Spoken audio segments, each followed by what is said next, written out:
ഇന്ത്യയിലെ ഏറ്റവും വലിപ്പം കൂടിയ തിയേറ്റർ സ്ക്രീൻ ഏതാണെന്നറിയോ? ആ ഒരു തിയേറ്ററിനെ പറ്റിയാണ് നമ്മൾ ഇന്ന് സംസാരിക്കാൻ പോകുന്നത്.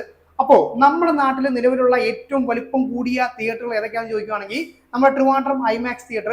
അപ്പോൾ ഐമാക്സ് തിയേറ്ററിന്റെ കാര്യം പറയുവാണെങ്കിൽ 66 ഫീറ്റ് വീതിയും അതുപോലെ തന്നെ 36 ഫീറ്റ് പൊക്കവുമാണ് നമ്മുടെ ഐമാക്സ് തിയേറ്റർ വരുന്നത്. ഇനി അടുത്ത തിയേറ്റർ എന്ന് പറഞ്ഞു കഴിഞ്ഞാൽ അതും ട്രിവാൻഡ്രത്താണ്, നമ്മുടെ ട്രിവാൻഡ്രം ഏരിസ്പെക്സ് തിയേറ്റർ. 72 ഫീറ്റ് വീതിയും അതുപോലെ തന്നെ 31 ഫീറ്റ് പൊക്കമാണ് വരുന്നത്. ഇനി അടുത്ത തിയേറ്റർ എന്ന് പറഞ്ഞു കഴിഞ്ഞാൽ കൊല്ലത്താണ്, നമ്മുടെ കൊല്ലം പാരിപ്പള്ളി രേവതി സിനിമാക്സ്. 70 ഫീറ്റ് വീതിയും അതുപോലെ തന്നെ 30 ഫീറ്റ് പൊക്കവുമാണ് നമ്മുടെ പാരിപ്പള്ളി രേവതി സിനിമാക്സ് വരുന്നത് കേട്ടോ. അപ്പോ ഈ തിയേറ്ററുകളുടെ കാര്യം പറയുകയാണെങ്കിൽ, പ്രത്യേകിച്ച് നമ്മുടെ ഐമാക്സ് തിയേറ്ററിന്റെ കാര്യം പറയുകയാണെങ്കിൽ 36 ഫീറ്റ് പൊക്കമാണ് വരുന്നത്. അപ്പൊ നമുക്കറിയാം എന്തുമാത്രം വലിയൊരു സ്ക്രീൻ ആണെന്ന്. അപ്പോൾ ഈ തിയേറ്ററുകളുടെയൊക്കെ ഏറ്റവും ഫ്രണ്ടിൽ പോയി ഇരുന്നിട്ട് നമ്മൾ ഇങ്ങനെ സിനിമ കാണുന്ന സമയത്ത് അതിന്റെ വ്യൂയിങ് ആംഗിൾ എന്ന് പറഞ്ഞു കഴിഞ്ഞാൽ അത് ഭയങ്കര വലുതാണ്. കാര്യം ഈ ഇപ്പം അവതാരം കണ്ട സമയത്ത് എന്റെ മോനെ എന്താ പറയാ, ഈ ഓരോ ആൾക്കാരെന്നൊക്കെ പറഞ്ഞു കഴിഞ്ഞാൽ ഒരു 3 മടങ്ങ് സാധാരണ നമ്മൾ കാണുന്നതിനേക്കാൾ ഒരു 3 മടങ്ങ് വലിപ്പമൊക്കെ ആയിരിക്കും നമുക്ക് കാണാൻ പറ്റുന്നത്. അപ്പോ ഇത്രയും വലിയ സ്ക്രീനിൽ ഇരുന്ന് കാണുന്ന അവസ്ഥയാണ് ഞാൻ പറഞ്ഞത്. അപ്പോൾ ഇതിനേക്കാളും ഇരട്ടി പൊക്കമുള്ള ഒരു സ്ക്രീനിൽ ഇരുന്ന് സിനിമ കണ്ടു കഴിഞ്ഞാൽ എന്തായിരിക്കും അവസ്ഥ? ആ ഒരു തിയേറ്ററിനെ കുറിച്ചാണ് നമ്മൾ ഇന്ന് സംസാരിക്കാൻ പോകുന്നത് കേട്ടോ. അപ്പോ ഇന്ത്യയിലെ ഏറ്റവും വലിയ തിയേറ്റർ സ്ക്രീൻ എന്ന് പറയുന്നത് തെലങ്കാന സംസ്ഥാനത്തിലെ ഹൈദരാബാദിലെ പ്രസാദ് മൾട്ടിപ്ലക്സ് തിയേറ്റർ ആണ് കേട്ടോ. അപ്പൊ അവിടുത്തെ സ്ക്രീൻ 6 അതാണ് പ്രസാദ് PCX തിയേറ്റർ എന്ന് പറഞ്ഞു കഴിഞ്ഞാൽ.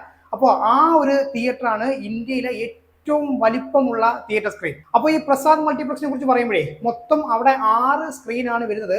പിന്നെ ഇതൊരു മൾട്ടിപ്ലക്സ് മാത്രമല്ല, അവിടെ ഫുഡ് കോർട്ട് ഉണ്ട്, അതുപോലെ തന്നെ ഗെയിം സോൺ ഉണ്ട്, തുടങ്ങി നമുക്ക് എന്റർടൈൻമെന്റിന് വേണ്ടിയിട്ട് എല്ലാം കൂടെ കമ്പൈൻഡ് ആയിട്ടുള്ള ഒരു ബിൽഡിംഗ് കോംപ്ലക്സ് ആണ് നമ്മുടെ ഈ ഒരു പ്രസാദ് മൾട്ടിപ്ലക്സ് എന്ന് പറഞ്ഞു കഴിഞ്ഞോ. അപ്പൊ ഞാൻ പറഞ്ഞല്ലോ മൊത്തം 6 സ്ക്രീൻ ആണ് വരുന്നത്. അതിലെ ഈ 6ാമത്തെ സ്ക്രീൻ ആണ് ഞാൻ ഈ പറഞ്ഞ ഏറ്റവും വലിയ സ്ക്രീൻ, പ്രസാദ് PCX സ്ക്രീൻ. അപ്പൊ നമ്മൾ പ്രസാദ് മൾട്ടിപ്ലക്സിന്റെ ഒരു ചരിത്രം നോക്കുകയാണെങ്കിലേ 2003 ഇത് ഓപ്പൺ ചെയ്യുന്ന സമയത്ത് സൗത്ത് ഇന്ത്യയിലെ തന്നെ ആദ്യത്തെ ഐമാക്സ് തിയേറ്റർ ആയിരുന്നു നമ്മുടെ പ്രസാദ് മൾട്ടിപ്ലക്സിൽ ഉണ്ടായിരുന്നത്. അപ്പോൾ ഐമാക്സ് എന്ന് പറഞ്ഞു കഴിഞ്ഞാൽ ട്രൂ ഐമാക്സ്, അതായത് അനലോഗ് പ്രൊജക്ടർ ആയിരുന്നു ഈ ഒരു ഐമാക്സ് തിയേറ്ററിൽ യൂസ് ചെയ്തിരുന്നത്.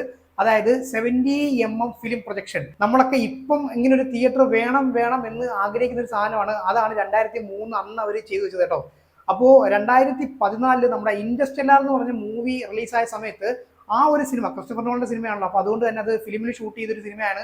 അപ്പോൾ ആ ഒരു സിനിമ അതിന്റെ ഡെപ്തിൽ തന്നെ കാണാൻ വേണ്ടിയിട്ട് ഒരുപാട് ആൾക്കാർ പല സ്ഥലത്തു നിന്നും ഈ ഒരു തിയേറ്ററിലേക്ക് വരുന്നുണ്ടായിരുന്നു കേട്ടോ. അപ്പം അത്രയധികം എന്താ പറയുക പ്രശസ്തി ഉണ്ടായിരുന്ന ഒരു തിയേറ്റർ ആയിരുന്നു.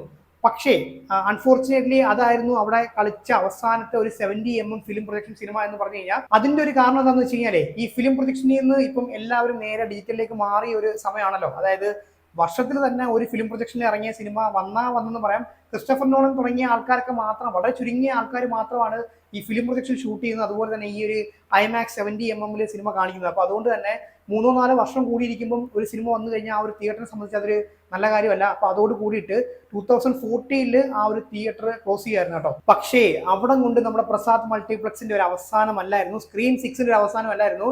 നമ്മുടെ അവതാർ 2 റിലീസായ സമയത്ത് പ്രസാദ് മൾട്ടിപ്ലക്സിലെ സ്ക്രീൻ 6 പുതിയ രൂപത്തിൽ, പുതിയ ഭാവത്തിൽ, പുതിയ പേരിൽ പുറത്തേക്ക് വരുമായിരുന്നു.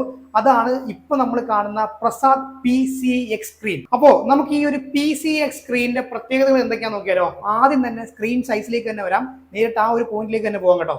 അപ്പോ നമ്മുടെ ഐമാക്സ് സ്ക്രീനിന്റെ ഒരു പൊക്കം എന്ന് പറഞ്ഞു കഴിഞ്ഞാൽ 36 ഫീറ്റ് ആണ്, അറിയാലോ. അപ്പൊ അതിന്റെ ഏറ്റവും ഫ്രണ്ട് ഇരുന്ന് കാണുമ്പോൾ കാര്യം ഞാൻ പറഞ്ഞല്ലോ. അപ്പോ അതിന്റെ ഇരട്ടി പൊക്കം വന്നു കഴിഞ്ഞാൽ ഉള്ള അവസ്ഥ നിങ്ങളൊന്ന് ആലോചിച്ച് നോക്കിയാൽ, തിയേറ്റർ ആരാധകരെ സംബന്ധിച്ച് അതെന്നൊക്കെ പറഞ്ഞു കഴിഞ്ഞാൽ ഒരു എന്താ പറയുക, ഒരു സ്വർഗം കിട്ടിയ ഒരു അവസ്ഥയാണ് ഈ ഒരു സ്ക്രീനിന്റെ. അതായത് നമ്മുടെ പ്രസാദ് PCX സ്ക്രീനിന്റെ സൈസ് എന്ന് പറഞ്ഞു കഴിഞ്ഞാൽ ഗൈസ് 101 ഫീറ്റ് വീതിയും അതുപോലെ തന്നെ 64 ഫീറ്റ് പൊക്കമാണ് വരുന്നത്. അപ്പൊ നിങ്ങളൊന്ന് ആലോചിച്ച് നോക്കിയേ, 100 ഫീറ്റ് വീതി അവിടെ നിൽക്കട്ടെ, ഈ 64 ഫീറ്റ് പൊക്കം എന്ന് പറയുമ്പോഴത്തേക്ക് ഈ പൊക്കം കൂടുമ്പോഴാണ് നമുക്ക് ആ ഒരു സ്ക്രീൻ അത്രയും വലിയൊരു ജയന്റ് ആയിട്ട് നമുക്ക് തോന്നുന്നത്. അപ്പൊ ഈ 64 ഫീറ്റ് എന്നൊക്കെ പറയുമ്പോഴത്തേക്ക് എന്റെ മോനെ വേറെ ലെവലായിരിക്കും അല്ലേ. അപ്പോൾ ഇനി ഇത് ഏത് ബ്രാൻഡ് സ്ക്രീനാണെന്ന് ചോദിക്കുവാണെങ്കിൽ സ്ട്രോങ് MDയുടെ സ്ക്രീനാണ് നമ്മുടെ പ്രസാദ് PCX ഉപയോഗിക്കുന്നത്. പിന്നെ നിങ്ങൾ ഈ ഒരു സ്ട്രോങ് MD എന്ന് എവിടെങ്കിലും ഒക്കെ കേട്ടിട്ടുണ്ടാവും. യെസ്, നമ്മുടെ ട്രിവാൻഡ്രം ഏരിസ്പെക്സ് ഉപയോഗിക്കുന്നത് സ്ട്രോങ് MDയുടെ സ്ക്രീൻ തന്നെയാണ്. അവതാർ 2ന്റെ സമയത്ത് തന്നെയാണ് നമ്മുടെ ഏരിസ്പെക്സിലെയും സ്ക്രീൻ മാറ്റിയത് കേട്ടോ. അപ്പോൾ സ്ക്രീനിന്റെ സൈസിന്റെ കാര്യം നമ്മൾ പറഞ്ഞല്ലോ. അപ്പോൾ നമുക്കിനി നേരെ പ്രൊജക്ഷനിലേക്ക് പോവാം. പ്രൊജക്ഷന്റെ കാര്യം പറയുകയാണെങ്കിൽ Barco DP4K60L dual RGB laser projectors ആണ് ഈ ഒരു തിയേറ്റർ ഉപയോഗിക്കുന്നത്. Note the point, single projector അല്ല, ഡുവൽ RGB ലേസർ പ്രൊജക്ടർ ആണ് ഈ ഒരു തിയേറ്ററിൽ ഉപയോഗിക്കുന്നത്.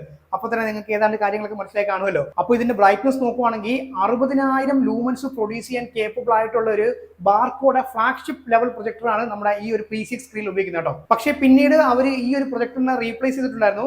ഇതിനെ റീപ്ലേസ് ചെയ്തുകൊണ്ട് ഇറങ്ങിയ പുതിയ പ്രൊജക്ടറാണ് നമ്മുടെ ബാർകോ SP4K55 എന്ന് പറഞ്ഞു കഴിഞ്ഞാൽ ഈ ഒരു പേര് നിങ്ങൾ ചിലപ്പം വേറെ എവിടെയെങ്കിലും കേട്ടിട്ടുണ്ടാവും. യെസ്, അത് നമ്മുടെ ട്രിവാൻഡ്രം ഏരിയസ്പെക്സിൽ തന്നെയാണ്. അവതാർ 2ന്റെ സമയത്താണ് നമ്മുടെ സ്ട്രോങ് MDയുടെ സ്ക്രീനും അതുപോലെ തന്നെ ബാർകോ SP4K55 എന്ന് പറഞ്ഞ പ്രൊജക്ടറും നമ്മുടെ ട്രിവാൻഡ്രം ഏരിയസ്പെക്സിൽ കൊണ്ടുവന്നു കേട്ടോ. അപ്പോൾ നിങ്ങളൊന്ന് ഇമാജിൻ ചെയ്ത് നോക്കിയേ, 101 ഫീറ്റ് വീതിയുള്ള ഒരു സ്ക്രീൻ, ബാർകോഡ് ഫ്ലാഗ്ഷിപ്പ് ലെവലിലുള്ള ഡുവൽ RGB ലേസർ പ്രൊജക്ടേഴ്സ്. എന്റെ മോനെ വേറെ ലെവലായിരിക്കും അല്ലേ. അപ്പൊ അവിടെ ഒരു സാധനം മിസ്സിംഗ് ആണ്. യെസ്, സൗണ്ട് ഫോർമാറ്റിന്റെ കാര്യം പറയുകയാണെങ്കിൽ yes of course Dolby Atmos തന്നെയാണ്. പിന്നെ ഒരു ഇമ്മേഴ്സീവ് എക്സ്പീരിയൻസ് കിട്ടാൻ വേണ്ടിയിട്ട് ഡോൾബിയുടെ CP950A എന്ന് പറഞ്ഞിട്ടുള്ള അവരുടെ ഫ്ലാഗ്ഷിപ്പ് ലെവൽ പ്രൊസസ്സറാണ് നമ്മുടെ ഈ ഒരു PC സ്ക്രീനിൽ ഉപയോഗിച്ചിരിക്കുന്നത് കേട്ടോ. അപ്പൊ ഈ ഒരു പ്രൊസസ്സറിന്റെ കാര്യം പറയുകയാണെങ്കിൽ 64 ചാനൽ വരെ സപ്പോർട്ട് ചെയ്യുന്ന ഒരു ഫ്ലാഗ്ഷിപ്പ് ലെവൽ പ്രൊസസ്സർ തന്നെയാണ് നമ്മുടെ ഈ ഒരു CP950A എന്ന് പറഞ്ഞു കഴിഞ്ഞാൽ. അപ്പൊ ഇനി നമുക്ക് ഇവിടെ യൂസ് ചെയ്യുന്ന സ്പീക്കേഴ്സിന്റെ കാര്യം നോക്കാം. QSC ബ്രാൻഡ് സ്പീക്കേഴ്സ് ആണ് നമ്മുടെ PC സ്ക്രീനിൽ ഉപയോഗിക്കുന്നത്. അതുപോലെ തന്നെ 22 സറൗണ്ട് സ്പീക്കേഴ്സ്, അതുപോലെ തന്നെ 14 അറ്റ്മോസ് ഹൈ ചാനൽ സ്പീക്കേഴ്സ്, അതുപോലെ 18 ഇഞ്ചിന്റെ 16 ഡുവൽ ബോക്സ് സബ് വൂഫേഴ്സ് ആണ് നമുക്ക് ഈ ഒരു സ്ക്രീനിൽ കാണാൻ പറ്റുന്നത്. അപ്പോൾ ആകെ മൊത്തം എല്ലാം കൂടെ കൂട്ടി നോക്കിക്കഴിഞ്ഞാൽ ഏതാണ്ട് 153 സ്പീക്കേഴ്സ് ഉണ്ട് ഈ ഒരു സ്ക്രീനിൽ മാത്രമായിട്ട്. പിന്നെ ഈ പ്രൊജക്ടറിന്റെ കാര്യം പറയുമ്പോഴേ നമ്മുടെ IMAX GT ഉണ്ടല്ലോ, ഏതാണ്ട് അതിനോട് സാമ്യത ഉള്ള പ്രൊജക്ഷൻ ലെവൽ തന്നെയാണ് നമുക്ക് ഇവിടെയും കാണാൻ പറ്റുന്നത്. കാര്യം ഇവിടുത്തെ കാര്യം നോക്കുവാണെങ്കിൽ ഡുവൽ RGB ലേസർ പ്രൊജക്ഷൻ ആണ് ഇവിടെ ഉപയോഗിക്കുന്നത്. പിന്നെ നമുക്ക് നമ്മുടെ ഇന്ത്യയിൽ നോക്കുവാണെങ്കിൽ നമുക്ക് ഡുവൽ ലേസർ പ്രൊജക്ഷൻ ഉള്ള ഒരൊറ്റ IMAX തിയേറ്റർ പോലും ഇല്ല. എല്ലാം സിംഗിൾ ലേസർ പ്രൊജക്ടേഴ്സ് ആണ്. അങ്ങനെയുള്ള വളരെ കുറച്ച് തിയേറ്റേഴ്സ് ഉള്ളൂ. നമുക്കറിയാലോ, മുംബൈ, ഡൽഹി, അതുപോലെ നമ്മുടെ കോയമ്പത്തൂരിലൊക്കെ ഉള്ള വളരെ ചുരുക്കം ചില തിയേറ്റേഴ്സ് മാത്രമേ ഉള്ളൂ. ബാക്കി വരുന്നതെല്ലാം ഡുവൽ 2K7 പ്രൊജക്ടേഴ്സ് ആണ്. അപ്പൊ ആ ഒരു വസ്തുത നമ്മളോട് മനസ്സിലാക്കേണ്ടതായിട്ടുണ്ട്. അപ്പൊ നിലവിലെ സാഹചര്യം നോക്കുവാണെങ്കിൽ നമ്മുടെ ഇന്ത്യയിൽ തന്നെ ഏറ്റവും മികച്ച പ്രൊജക്ഷൻ കൊടുക്കുന്ന ഒരു തിയേറ്റർ എന്ന് പറഞ്ഞു കഴിഞ്ഞാൽ അത് നമ്മുടെ ഹൈദരാബാദിലെ പ്രസാദ് മൾട്ടിപ്ലക്സ് തന്നെയാണ്. അപ്പൊ ഇനി എന്താണ് ബാക്കിയുള്ളത്? പ്രൊജക്ഷൻ പറഞ്ഞു, സൗണ്ട് പറഞ്ഞു, അതുപോലെ തന്നെ സ്ക്രീൻ സൈസ് പറഞ്ഞു. അപ്പൊ നമുക്ക് 3Dയുടെ കാര്യം കൂടെ നോക്കാം. 3Dയുടെ കാര്യം പറയുമ്പോഴേ അതിൽ നിന്ന് വ്യത്യസ്തമായിട്ട് നമ്മുടെ ഡോൾബി 3D ആണ് നമ്മുടെ PC സ്ക്രീനിൽ ഉപയോഗിക്കുന്നത് കേട്ടോ. സുപ്പീരിയർ 3D ഇമേജ് കിട്ടാൻ വേണ്ടിയിട്ട് അഡ്വാൻസ്ഡ് കളർ സെപ്പറേഷൻ ടെക്നോളജി നമ്മുടെ ഈ ഒരു ഡോൾബി 3Dയിൽ ഉപയോഗിക്കുന്നുണ്ട്. പിന്നെ ഏറ്റവും എടുത്തു പറഞ്ഞ കാര്യം എന്ന് വെച്ച് കഴിഞ്ഞാൽ ഞാനിപ്പോൾ പറഞ്ഞ ഈ ഒരു ബാർകോ പ്രൊജക്ടർ ഉണ്ടല്ലോ, അതിന് വേണ്ടിയിട്ട് ഒപ്റ്റിമൈസ് ചെയ്ത 3D ടെക്നോളജി അതുപോലെ തന്നെ 3D ഗ്ലാസും ആണ് നമ്മുടെ PC സ്ക്രീനിൽ കൊടുക്കുന്നത്. ഇനി സീറ്റിന്റെ കാര്യം പറയുകയാണെങ്കിൽ മൊത്തം 630 സീറ്റാണ് നമ്മുടെ ഈ ഒരു സ്ക്രീൻ 6 PCX സ്ക്രീനിൽ വരുന്നത്. സീറ്റിന്റെ കാര്യം പറയുകയാണെങ്കിൽ നോർമൽ സീറ്റാണ്. ചെറിയൊരു ഡിസഡ്വാൻറ്റേജ് ഉള്ളത്, നമുക്ക് റിക്ലൈൻ ചെയ്യാൻ പറ്റില്ല എന്നൊരു പ്രശ്നമുണ്ട്. പിന്നെ ഏറ്റവും എടുത്തു പറയേണ്ട ഒരു കാര്യം എന്ന് പറഞ്ഞാൽ ഇവിടുത്തെ സ്ലോപ്പ് തന്നെയാണ്. ഇപ്പൊ നിങ്ങൾ കാണുന്നുണ്ടാവും, സ്ലോപ്പ് എന്ന് പറഞ്ഞു കഴിഞ്ഞാൽ വേറെ ലെവലാണ്.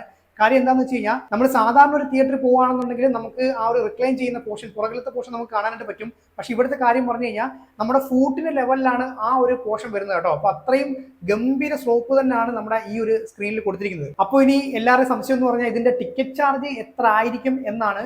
അവതാർ 2ന്റെ സമയത്ത് ഞാൻ ഈ ഇതിന്റെ ടിക്കറ്റ് ചാർജ് കാര്യങ്ങളൊക്കെ പറഞ്ഞിട്ടുണ്ടായിരുന്നു. കാര്യം നമ്മുടെ ട്രിവാൻഡ്രം IMAX ഒക്കെ നല്ല കയറ്റി വെച്ച റേറ്റ് ആയിരുന്നു. അപ്പൊ ഇവിടുത്തെ കാര്യം നോക്കുവാണെങ്കിൽ ഇത്രയൊക്കെ സ്പെക്ക് കൊടുത്തിട്ട് പോലും അവർ വാങ്ങുന്ന ടിക്കറ്റ് ചാർജ് എന്ന് പറഞ്ഞു കഴിഞ്ഞാൽ 400 രൂപ മാത്രമാണ് കേട്ടോ. വേരിയബിൾ ആണ്. 400 എന്ന് പറഞ്ഞാൽ ഒരു 410 ആവും, ചിലപ്പോൾ 413 ആവും. എങ്കിലും ഒരുപാട് അങ്ങോട്ട് കയറത്തില്ല. ഇപ്പൊ നമ്മൾ കാണുന്ന ഈ ലൈമാക്സ് എന്ന് പറയുന്നത്, അതായത് ഈ 2K പ്രൊജക്ടേഴ്സ് ഉപയോഗിക്കുന്ന IMAX തിയേറ്റർ ഉണ്ടല്ലോ, അവിടെ വാങ്ങുന്ന ടിക്കറ്റ് ചാർജ് എന്നൊക്കെ പറഞ്ഞു കഴിഞ്ഞാൽ ചിലപ്പോൾ 1500, 2000, 3000 രൂപയ്ക്കാണ്. അത് വെച്ച് നോക്കുമ്പോൾ 400 രൂപ എന്ന് പറഞ്ഞു കഴിഞ്ഞാൽ റീസണബിൾ പ്രൈസ് ആണ്. പക്ഷെ നമ്മൾ ഈ ഒരു 400 രൂപ മുടക്കുവാണെന്നുണ്ടെങ്കിൽ അവിടെ നമുക്ക് കിട്ടുന്നത് dual 4K RGB laser projection ആണ്. അതുപോലെ തന്നെ ഡോൾബി അറ്റ്മോസ്. പിന്നെ എടുത്തു പറയേണ്ട കാര്യം എന്ന് പറഞ്ഞാൽ 101 ഫീറ്റ് വലിപ്പമുള്ള സ്ക്രീനിൽ നമുക്ക് സിനിമ കാണാൻ പറ്റുമെന്നുള്ളതാണ്. അതും ഈ ഒരു 400 രൂപയ്ക്ക്. അപ്പൊ നിങ്ങൾ ആ ഒരു തിയേറ്റർ ഓണറിന്റെ ഒരു വിഷൻ നിങ്ങളൊന്ന് ആലോചിച്ച് നോക്കിയേ. ഇപ്പൊ സാധാരണ എല്ലാവരും ചെയ്യുന്ന പോലെ ഒരു തിയേറ്റർ പണിയുക എന്ന് മാത്രമല്ല, ഇത്രയും വിഷണറി ആയിട്ട്, അതും 2003 കാലഘട്ടത്തിൽ ഒരു ട്രൂ IMAX 70mm ഫിലിം പ്രൊജക്ഷനിലുള്ള ഒരു IMAX കൊണ്ടുവരിക. പിന്നീട് IMAX അതായത് ഡിജിറ്റലിലേക്ക് മാറിയ സമയത്ത് നിർത്തിയെങ്കിലും പിന്നീട് ഇത്രയും ഗംഭീരമായിട്ടുള്ള സ്പെക്കോട് കൂടി അടുത്ത തിയേറ്റർ കൊണ്ടുവരിക എന്ന് പറഞ്ഞു കഴിഞ്ഞാൽ അത് അദ്ദേഹത്തിന്റെ ഒരു വലിയ വിഷൻ തന്നെയാണ്. നമ്മൾ ഹാറ്റ്സ് ഓഫ് കൊടുത്തേ പറ്റത്തുള്ളൂ. അപ്പൊ ആരാന്ന് ചോദിക്കുവാണെങ്കിൽ നമ്മുടെ അക്കിനേരി രമേശ് പ്രസാദ് ആണ് ഈ ഒരു തിയേറ്ററിന്റെ ഓണർ എന്ന് പറഞ്ഞു കഴിഞ്ഞാൽ. ഈ അടുത്ത് നമ്മൾ അദ്ദേഹത്തിന്റെ പേര് പറഞ്ഞിട്ടുണ്ടായിരുന്നു, നിങ്ങൾക്ക് ഓർമ്മയുണ്ടോ? നമ്മുടെ IMAX big cine awards 2023 special achievements award കിട്ടിയത് അദ്ദേഹത്തിന് തന്നെയാണ്. കൊടുക്കാതിരിക്കാൻ പറ്റുമോ? കാര്യം ഇമാതിരി സാധനങ്ങളല്ലേ ചെയ്ത് വെച്ചിരിക്കുന്നത്. അപ്പോൾ അതെ, ഞാൻ നിർത്തുവാണ്. പിന്നെ നിങ്ങൾക്ക് നമ്മുടെ വാട്സാപ്പ് ഗ്രൂപ്പിൽ ജോയിൻ ചെയ്യാൻ താല്പര്യം ഉണ്ടെന്നുണ്ടെങ്കിൽ ജോയിൻ ചെയ്യുക. അവിടെ കുറേ ഇൻട്രസ്റ്റിംഗ് കാര്യങ്ങൾ നടക്കുന്നുണ്ട്. തിയേറ്റർ സിനിമ ചർച്ചകൾക്ക് അതീതമായിട്ട് കുറച്ച് ഇൻട്രസ്റ്റിംഗ് ആയിട്ടുള്ള സംഭവങ്ങളൊക്കെ അവിടെ നടക്കുന്നുണ്ട്. നിങ്ങൾക്ക് നിങ്ങളുടെ ലൈഫൊക്കെ ഒന്ന് അപ്ഗ്രേഡ് ചെയ്യാൻ താല്പര്യം ഉണ്ടെന്നുണ്ടെങ്കിൽ ചുമ്മാ ഒന്ന് കയറിക്കോ. അപ്പോൾ എൻ്റെ കൂടെ നിങ്ങളും ഒന്ന് പോരാട്ടോ. അപ്പോൾ നമുക്ക് അടുത്ത വീഡിയോ കാണാം. അപ്പോൾ അതുവരേക്കും ബൈ.